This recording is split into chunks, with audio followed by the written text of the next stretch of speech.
Oh my god, what is this? What sort of monstrosity did Netflix put out this time? Because this has got to be the worst rendition of Masters of the Universe I ever watched in my life. Now, I would show you clips of the show itself so I can help showcase on why this show's a pile of trash. But since YouTube would destroy my channel, I will just provide still images. Masters of the Universe Revelation is a superhero fantasy streaming television series developed by Kevin Smith and produced by Powerhouse Animation Studios. It's supposedly a sequel to the 1983 to 1985 filmation series He-Man and the Masters of the Universe. While ignoring the events of the New Adventures of He-Man Revelation, it tries to focus on the unresolved storylines of the original 1983 television series, picking up many of the characters' journeys where they last left off. But instead, the show chooses to center mostly on one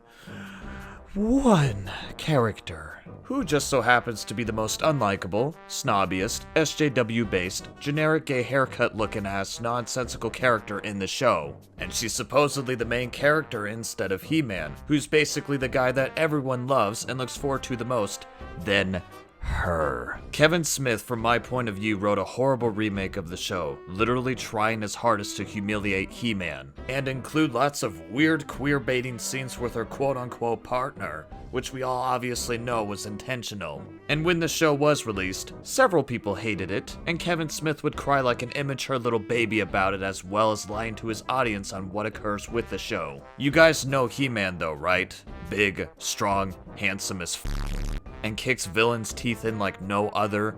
Well, I hate to spoil it to you He-Man fans, but this show takes He-Man and throws him into the dumpster with SJW culture standing right on top of him. And it's not even just He-Man, but all the other characters in the show are humiliated and flawed as well, especially the male characters who aren't doing next to nothing major. Now personally, when it comes to me in politics or that BS social justice warrior crap, as well as that left-wing radical stuff, it's just not my cup of tea. And I don't know about you guys, but I prefer politics to stay out of my giant, strong, beautiful man shows because most of the time, it ruins the quality of it. It's just such a shame to see that characters in great franchises or series like He-Man being humiliated. And I'm not even talking about like a good humiliation to make the story better or the character develop something. I'm talking about sidelining that character that a lot of people love with not really a good reason to.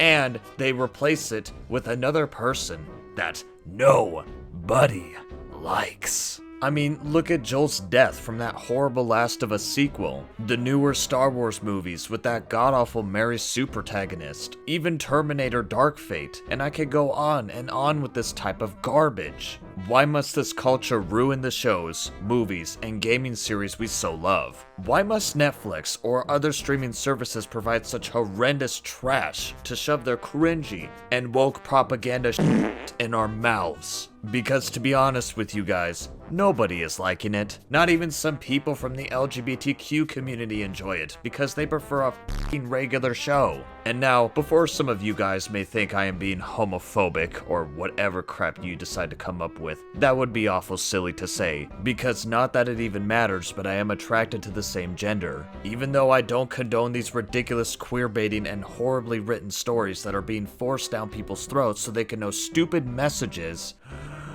that don't need to be known. Or shows that try their hardest to empower women so that way they make men look weak and tame in comparison so that the women characters look stronger and better than them. Now in my opinion with that, you can have a strong, likable, and a decently written female character with awesome traits, abilities, and a story that tags along neatly with her, making her a lot more enjoyable of a character. She may be stronger or better than most if not all the other characters, however she needs flaws, realism, and actual weaknesses so it doesn't make her into a Mary Sue.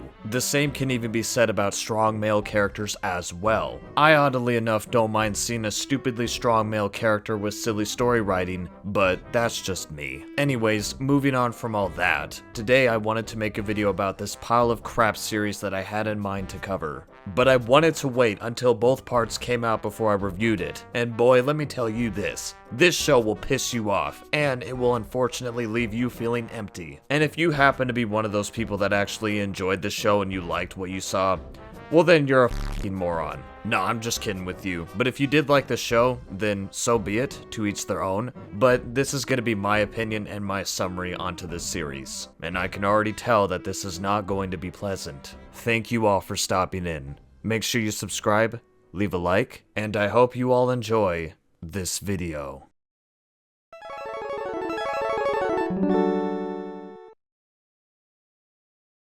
Now, to begin with this travesty, we were baited and lied to by the trailers. The trailers showed and hyped up the series, tricking audiences into thinking we were going to see a fully fledged show about He-Man, and the adventures he goes on to fight Skeletor, as well as other villains along the way. We are shown Skeletor, Man-at-Arms, He-Man, Sorceress, Teela, Evelyn, and pretty much most of the characters in battle and doing what they do. He-Man is shown as if he's going to be the spotlight of the show, being in the trailer and fighting against his enemies. Now, the trailer itself was good, but the only problem with it is what was shown in this trailer is a complete bait and switch. Not to mention we were lied to about what was shown and what was going to happen in podcasts, and with the episodes I'm going to be describing, you will know why. Oh, and also, spoiler alert, because I'm going to be covering each episode in detail, but to be completely honest with you, I think you deserve to be spoiled due to how garbage this show really is, and it may save you the time out of your day to avoid it like the plague. We will go more into detail as to why later on in the video, but for now, let us start. Episode 1, The Power of Grayskull.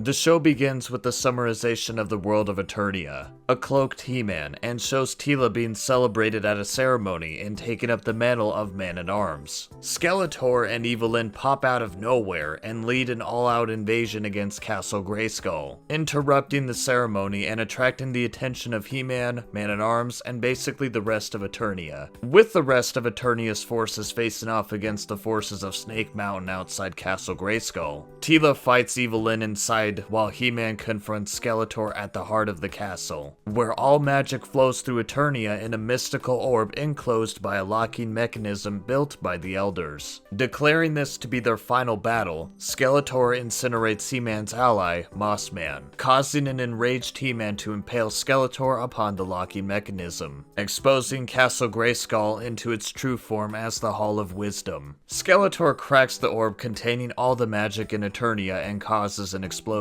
threatening all reality. The sorceress manages to slow down time and gives He-Man enough time to contain the explosion using the Sword of Power as a conduit, splitting it into two and seemingly killing both He-Man and Skeletor. And then both Teela and King Rondor learn of He-Man's death and true identity as Prince Adam, which then resulted in King Rondor banishing Man-at-Arms, and Teela decided to leave the Royal Guard and Grayskull behind. So apparently she was also hurt at her friend's betrayal and keeping He-Man's identity from her, which I find to be the most stupid thing to be pissed off at, especially after basically saving the world and your ungrateful ass. This episode had me dumbfounded at how fast Kevin Smith wanted to just kill off He-Man and Skeletor and make Teela into the central point of attention. And within the next episode, she becomes a stereotype-looking character that people meme the hell out of. But I'll be honest and say that the animation for all these episodes are good. Even the fight scenes between He-Man and Skeletor looked phenomenal. But in my opinion, okay, those were the only good parts of the show. Like, no joke, and the rest starts to become more boring, as well as spiraling downward in quality, and I feel like this was the least worst episode for part 1 in my opinion. So I think what I'm gonna do for this video is I'm just gonna try and breeze through these episodes because I'd rather not give myself more of a headache watching and reviewing these. Anyways, let us proceed with episode 2, The Poisoned Chalice. Having become a mercenary after leaving the Royal Guard, Teela retrieves the glove of Glabola from Stinkor alongside her new mercenary lesbian partner, Andra. After returning the glove to its rightful owners at a church, Teela and Andra are hired by an old woman to retrieve an old goblet from Snake Mountain, which has now been taken over by Triclops. Triclops has established a cult in Skeletor's absence that worships technology through the Master Motherboard rather than magic, which he blames for ruining Skeletor's bid for power.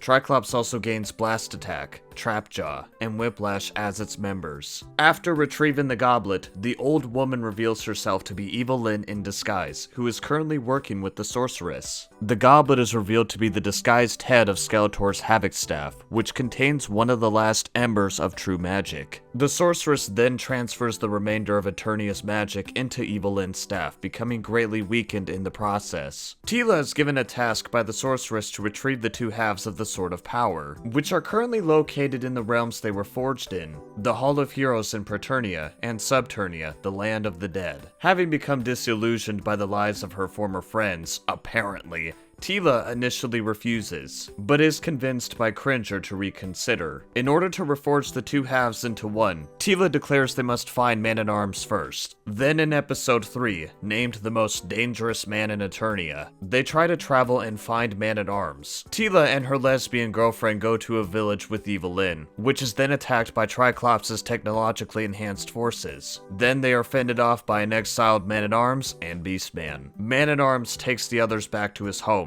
revealing that he has been collecting magic water in order to preserve the life of Orko, who's basically dying because, you know, Kevin Smith wanted Eternia's magic to be lost. Man-at-Arms refuses to join their quest and he becomes a sideline character. But Orko and Roboto offered to help. Man-at-Arms reconsiders, oh but wait, a man is not allowed to join the party apparently, so Tila decides to send him to Castle Grayskull to defend the sorceress instead, since Roboto can reforge the sword. What? Anyways, traveling across the Crystal Sea to a gateway to Subternia, the heroes are attacked by Merman and his forces. Angered at being forgotten by Evelyn after Skeletor's death, with unexpected help from Man-at-Arms, the heroes defeat Merman and force him to guide them to the Subternia gateway, which is activated by the head of the Havoc Staff. And so, after reconciling with Man-at-Arms, Tila and her SJW allies journey downwards into the Land of the Dead. And so we move on to episode 4, named Land of the Dead. The heroes enter Subternia and find themselves separated by various illusions. Roboto, Beastman, and Andra face off against a gang of shadow beasts. Evelyn and Orko are taken into Orko's home, and Tila is isolated by Scareglow, who has taken over Subternia. Scareglow demands the remainder of Tila's fear to feast upon in exchange for his portion of the Sword of Power.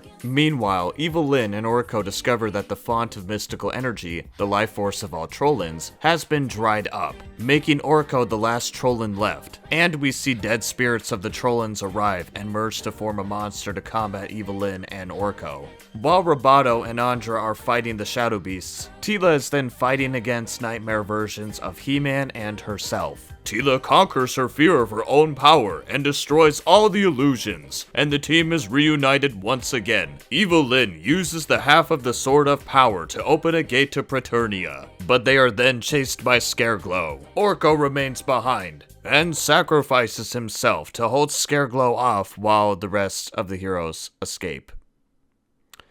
Good job, Kevin Smith. Now, we move on to the last episode, which is called The Forge at the Forest of Forever. Having just straight up died during the final battle with Skeletor, Prince Adam ended up in the Hall of Heroes in Preternia, where the heroes went to mourn Orko's death. Retrieving the second half of the Sword of Power from Hero, Tila, and Adam seek out King Grayskull, while their allies use Roboto's energy at the Forge to restore the Sword of Power. Adam consults with Mossman after being given the chance to return to Eternia with Tila, conflicted whether or not to leave the paradise of Preternia. With the Sword of Power being restored at the cost of Roboto's life, Tila and her comrades returned home with Adam to the Hall of Wisdom. And as magic is being restored to Eternia, Adam is suddenly stabbed from behind by a restored Skeletor, who had been apparently biding his time and hiding with an Evelyn until the very right moment. Ooh. Skeletor summons the power of Grayskull to ascend as a god and a true master of the universe, basically becoming almost unstoppable.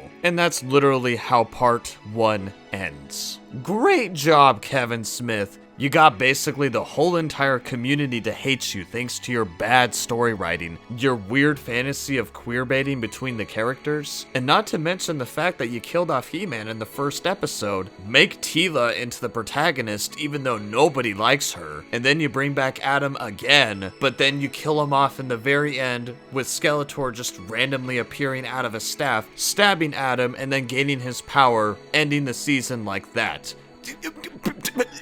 What? Huh? Is that what you call a good finale? Anyways, when this season was finished, everyone was pissed, everyone hated it, Kevin Smith lied to all of his fans, He-Man died, Skeletor won, the end. Now, when this was out and about, it conjured up so much hate, so much hostility, and everyone did not want to subject themselves to the woke crap the show spat out. Hell, I can even bet you that the toys didn't even sell as good as hoped. But anyways, to avoid wasting any more time, I will just proceed to part 2, or I guess season 2. And what if I told you that it gets worse? Episode 6, named Cleaved in Twain, begins with a flashback, and it shows Teela's mother giving her a magical marking before leaving her daughter and Man-at-Arms to assume her role as the sorceress. In the present, Skeletor gloats over his enemies, but the sorceress manages to teleport Adam, Cringer, Teela, and Andra to safety using her remaining magic. Skeletor kills the sorceress, transforming Evelyn into her replacement, and imprisons Man-at-Arms. Arriving at the royal palace, Teela finds herself able to heal Adam's wounds by tapping into her natural magic, before meeting Fisto and Clampchamp, who evacuated King Rondor, Queen Marlena, and most of Eternos. With them tracking the heroes down, Skeletor unleashes his magic to turn the remaining citizens into skeletal minions. Fisto and Clampchamp are infected, forcing the heroes to destroy them. Skeletor then appears, showcasing his new power by banishing their souls to Eternia. And as Skeletor prepares to kill Adam, he reveals that the Sword of Power is only a conduit for his true strength, and he calls upon this new transformation to become Savage He-Man, or I guess He-Hulk, or Hulkman, whatever you'd like to call him. But he does have a pretty good design though. Now, to be honest with you, the next episode might be the best episode of this season, but only because there's like a 2 to 3 minute segment of fighting that's actually pretty decent. In episode 7, Reason and Blood, toxic masculinity He-Man battles with Skeletor and his minions. Now, the fight itself was actually well animated, and I'll admit it's a bit hype, seeing that He-Man is capable of gaining his ability even without his sword.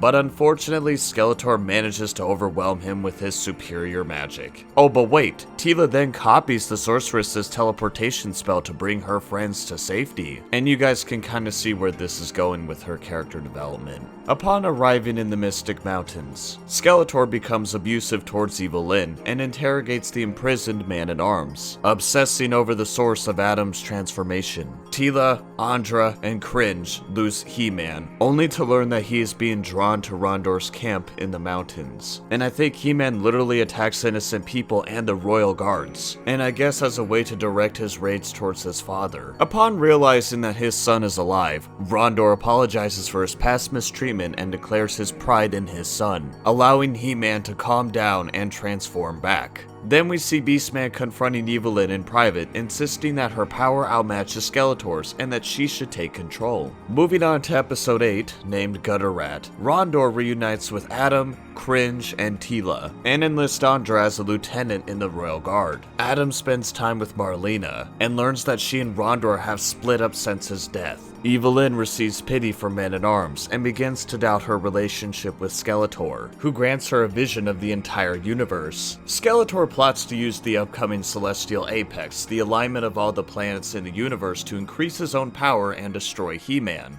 While Evelyn grows nihilistic, believing that nothing in the universe has purpose, Beastman comforts Evelyn, who reveals that she is in debt to Skeletor for rescuing her in the past and granting her purpose, but now realizes she must free everyone from him. Meeting with Adam, Teela reveals her knowledge that the sorceress is her mother. Go figure. And then we're shown a pretty uncomfortable scene where Evelyn is basically tricking Skeletor into powering down and basically asking to but that's not really what happens. What happens is she takes the sword, right? Okay, she takes the Sword of Power for herself off of Skeletor, just giving it up really easily.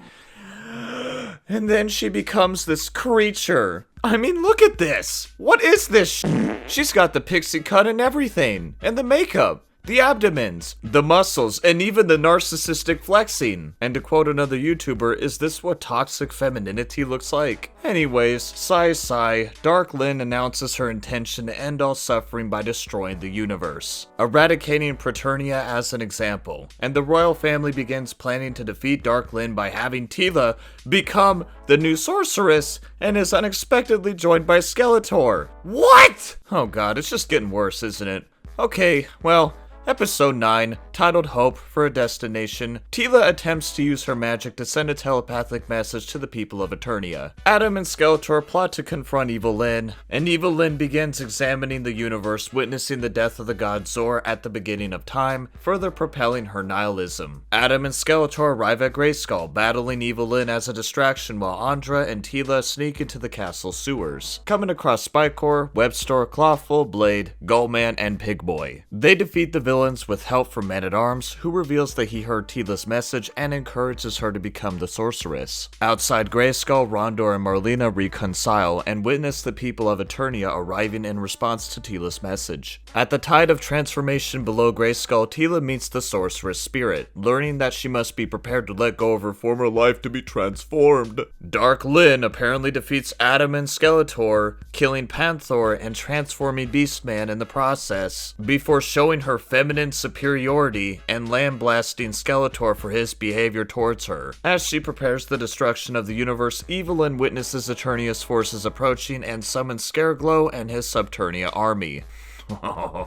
Oh, but just you wait. We're now going to be talking about the finale. You know, the final Big Bang episode, named Comes With Everything You See Here. So we start off with Eternia's forces fighting against Scareglow's army. Tila enters the tide of transformation and reconciled with her mother and becoming the new sorceress without severing her connections with her friends and family. Even though that makes no sense! And she was causing a problem since the beginning of the show. Oh god, I'm gonna have a meltdown. Orko is revived as a result of Buff Lynn raising the dead, and uses his magic to defeat Scareglow and free the Sword of Power from SJW Lynn. Adam becomes He-Man once more, battling Pixie Cut Lynn and Beastman alongside a transformed Skeletor and Battlecat. Lipstick Lynn obtains the power of the Celestial Apex, and then she is confronted by Tila. Now back to the topic of Lynn's design just once more. Okay, why does she have to transform into a muscular lesbian with a pixie cut? Like seriously, her hair isn't even like that, and it's actually very long. And it's so obvious what they were going for. All she now needs are just those glasses that every feminist wears. Anyways, back to the topic. So she is confronted by Tila, believing that they are fated to lose. Skeletor attempts to kill He-Man before the universe is destroyed, and then we just get this god-awful show cringe fest of a scene. And it's literally just a contest to see who's like the better female in this fight. And then as they fight, Tila takes Dark Lynn to the location of Zor's death, revealing that Zor had been reborn, and that the universe is more than she believed it to be. Cringe Lynn relinquishes her powers, and He-Man defeats Skeletor by flinging him into the distance. Together, He-Man and Tila banish Scareglow's army to Subternia. Orko begins to return to the afterlife as well, but is stopped by Lynn. And sometime later, Andra becomes the new Man-at-Arms. Yeah. And then Adam and Tila confer that they will always need each other. Jesus Christ, Adam gets pegged way too much in this show. Evil Lynn travels to Trolla and abandons her magic staff there, on Snake Mountain. Skeletor rages at Triclops and his cultists for abandoning him, and attempts to destroy their motherboard. However, the motherboard instead comes to life and begins assimilating Skeletor, revealing itself to bear a Horde insignia. Where the fuck do I begin with these 2 seasons? That show was abysmal. So Tila started off as a whiny, unlikable bitch since part 1. Adam is mostly a frail and vulnerable character most of the show, and is basically getting pegged as well as sidelined by all the female characters of Eternia. There are plenty of cringy ass scenes that showcase times when Tila is better than Adam while he's lacking his power, or bickering about hating men, and Adam chooses to remain as himself instead of He-Man for some stupid ass reason, and basically remains Omega sidelined. Tila is the main spotlight for this show, even though everyone with a brain and sense dislikes her annoying, god-awful character. Let's not even get started on her voice. And the worst part of it is that Tila was originally a strong, likable, and awesome character with a lot of charisma in the older shows, but that's not present here. Instead, she is seen as an idolized feminist power fantasy character to appeal to those SJW nutjobs that somehow get off to this. And the funny part about this is that I believe 3 men wrote this, and only men, and they destroyed Tila's character when she wasn't even this hated originally. They also chose to kill off characters that people love so that Kevin Smith's weird fantasy of queerbaiting Tila and Andra, as well as insane propaganda, is showcased. Not to mention replacing characters with even worse variants, as well as wanting to change races for them, and that did not receive good reviews, obviously. He-Man is shown not as much as you would think, but when he is shown, the fights are decent. Only against Skeletor and the fight against the army and some monsters, and that's literally it. Mark Hamill did a great job in voicing Skeletor, but in the show, he literally lacks a backbone, and he simps way too hard for Evil Lyn. They also have an abusive relationship. Tila literally becomes the equivalent to Captain Marvel. Hulk He-Man is shown to kill innocent creatures while looking very muscular and buff, but from my perspective, it's as if they're trying to show off a stupid example of toxic masculinity, as well as degrading He-Man as a character. The trailer was also a bait and switch. We were basically promised that Skeletor was going to be the big bad for part 2, and we all thought we were going to get some sort of insane showdown with him, but that's not what we got. We get a horny, no backbone Skeletor being tricked easily into giving up the sword to Evil Lyn. That way she could pretty much just become another new He-Man. Like, what was the message behind this? Women want to use you to get power or something? Isn't this technically a disservice to the women that watch this show? Also, why did they think it was a good idea in this series to just kill off He-Man, make Tila the main protagonist and dominant character, bring Adam back, but he's a complete wimp, kill him again, bring him back again, and then we lead up to Evil Lyn making Skeletor give up that insane power so she could become an overly powerful muscular goddess with a pixie cut, even though her hair is long. Right, because we can't have a feminine looking goddess, so instead we have to have something that pertains to that stereotypical, ugly, mockery look. What a fucking joke. And it just makes me feel all the more better by seeing Kevin Smith crying and acting like a little baby just cause his crappy propaganda show didn't go so good with his viewers. It's obviously not going to be liked when you destroy a character or several franchises that people love, especially if these people grew up with these said characters and then replace it with something that involves the disgusting trench of SJW culture and politics. But the worst part of it is that this show is not the only one that's doing this crap, and it's also branching out to other series and franchises we love. And I promise you, I am not even trying to be a misogynist here. If anything, I think the female characters that are being shown in these woke and cringy shows are being treated with horrible disrespect. And what I'm implying here is horrible story and character writing, and could have been a lot better or stay with the original source material that made those characters great. Not supply it with current day news or media pop culture that's gonna poison it. And guess what? It's obviously gonna make people hate the damn thing. Lots of people are so tired of seeing it, and they just want a regular entertaining show, not this. Alright, so you know that show, She-Ra, that was made a long time ago? That was good, and it was intended for little girls who wanted a healthy female power show that's likable. He-Man and the Masters of the Universe is supposed to be the same thing, but for boys that love the fighting, the action, and the clashing between powerful villains and monsters. You know, things that boys can look up to and like? And not to mention, She-Ra has her own show too, and she's basically a representation of the female community. Okay, so why did it have to become the Tila show instead of what fans actually wanted? And even if that's the case, this is not Tila as a character. And before all this nonsense, Tila was actually a great character within the Masters of the Universe franchise. But in this reiteration, she's what you call the Netflix starter pack protagonist. You got your politics, the hairstyle, the behavior, bad story writing, Mary Sue trope, sidelining all male characters that are important to the previous series so that she gets all the glory. It just baffles me that not even women wrote this, but instead it was men. Grow the hell up, Kevin Smith. and realize that people are not liking your horrific tampering of a great franchise known for decades. Hopefully, people continue to be persistent with their reviews on how toxic this kind of media or entertainment is. But unfortunately, we live in a time to where nothing makes sense and all the things that we love are being ruined. As well as seeing how things are going with current news shows and remakes that are involving those cringy agendas. I'm afraid that we are in for a very dark future for entertainment and the content that we enjoy, ladies and gentlemen. In conclusion, this show was a disaster, from the bad writing of Kevin Smith to the massive controversy it stirred up. And to be honest with you, the only good thing I can say about this show is that the characters look good, the animation was decent, some parts of the animation looked a bit iffy or stale, but for the most part it remained looking good. However, I cannot say much else that's good about the rest, except for the fights between He-Man and Skeletor. But those fights are so freaking short-lived that it's not even funny. Oh, and plus the fact that we were baited into thinking something else was going to happen with the trailers. Now granted, trailers are supposed to be a mystery, and you could also say that it doesn't have He-Man in the name of the show. But Kevin Smith has lied about what was going to occur within the show onto podcasts, and would make posts often if watched, which is why people are pissed off at what was shown. If I had to give it a verdict, I would give it a 3 out of 10. It's lucky that it's even a 3 because I enjoyed the He-Man and Skeletor fights and the animation. But that's it. Everything else was garbage, and not worth watching in my honest opinion. Hell, I even slept halfway through the show because of how boring it was. But yeah, that's it.